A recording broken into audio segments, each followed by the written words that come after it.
এই মেয়েটির পা সারাক্ষণ ভিজে থাকার ফলে মেয়েটির পায়ে ইনফেকশন হয়েছে। সে তৎক্ষণাৎ ডক্টরের কাছে গেলে ডক্টর যেভাবে তার ট্রিটমেন্ট শুরু করে, একটি চেকটির সাহায্যে ভালোভাবে কালো আস্তরণ বের করে, একটি চিন্তার সাহায্যে সাদা আস্তরণ বের করে দিয়ে ওখানে একটি ওষুধ লাগিয়ে দিয়ে ব্যান্ডেজ করিয়ে দেয়। ব্যান্ডেজ করা হয়ে গেলে এই ড্রাই স্কিনের উপর একটি স্প্রে করে দেয়। স্প্রে করা হয়ে গেলে এটি ধারালো চাকু নিয়ে ভালোভাবে ড্রাই স্কিন কেটে ফেলে। এই ড্রাই স্কিন যতক্ষণ কাটছে, আমার ভিডিও ভালো লেগে থাকলে অবশ্যই একটি লাইক এবং সাবস্ক্রাইব করবে। প্লিজ বন্ধুরা, একটি ভিডিওতে লাইক ও সাবস্ক্রাইব করে দিলে আমরা আরেকটি ভিডিও বানাতে মোটিভেট হই।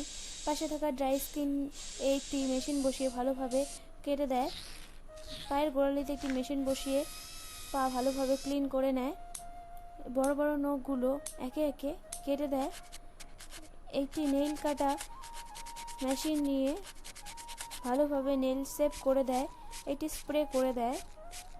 স্প্রে করা হয়ে গেলে মেয়েটির পা আগের মতো পুরোপুরি সুস্থ হয়ে যায়।